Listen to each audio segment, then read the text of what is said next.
taking up that office was an encouraging one. He called for the greatest treasure in the tower to be brought before him. Not a crown or a scepter or a casket of gems, but an old, desiccated parchment covered with spidery and barely legible Latin script. And as he lifted the copy of Magna Carta, Fairfax breathed reverentially, "This is that we have fought for, and by God's help we must maintain." The aptest imaginable symbol of what the English-speaking peoples were fighting for. Namely, a system that elevates the individual above the state, rather than the reverse. A system that elevates the law above the executive, rather than the reverse.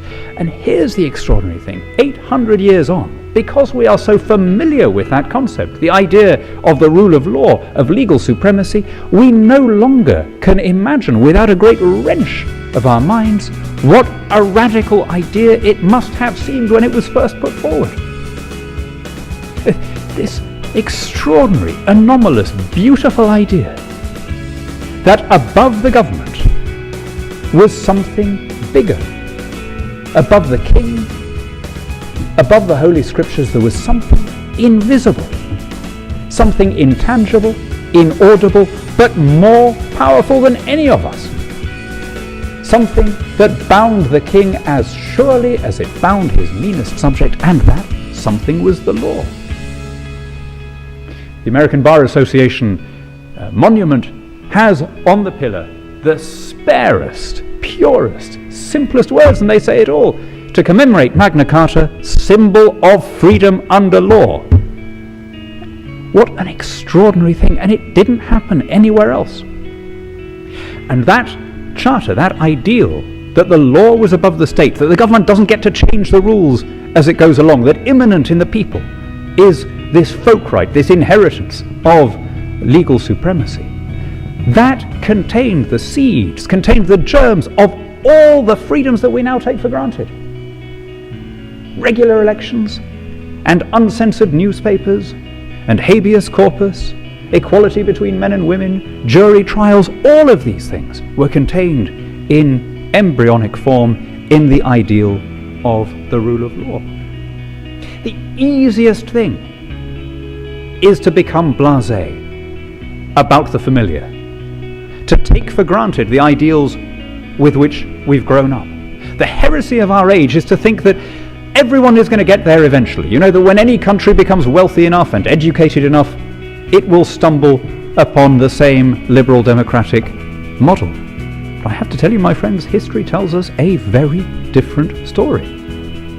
All those ideals were overwhelmingly developed in the language in which you are listening to these words. And although they had their birth on that riverbank in my constituency 800 years ago, they reached their highest and most sublime form in the old courthouse in Philadelphia.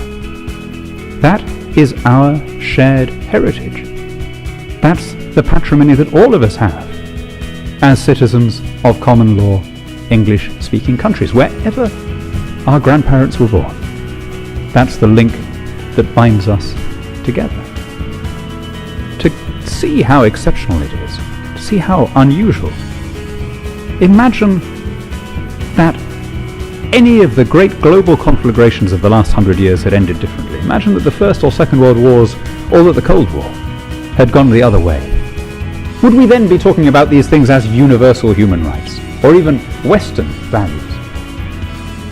If we're brutally honest, they became universal values because of a series of military victories by the English-speaking peoples. Had our fathers, yours and mine, not been prepared to deploy proportionate force in defense of those values, the world would be a very different looking place today.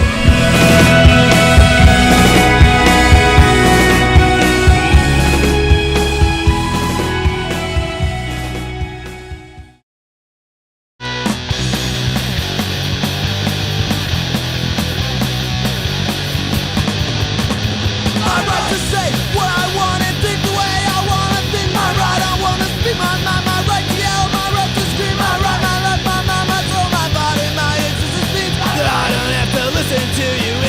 'cause I've been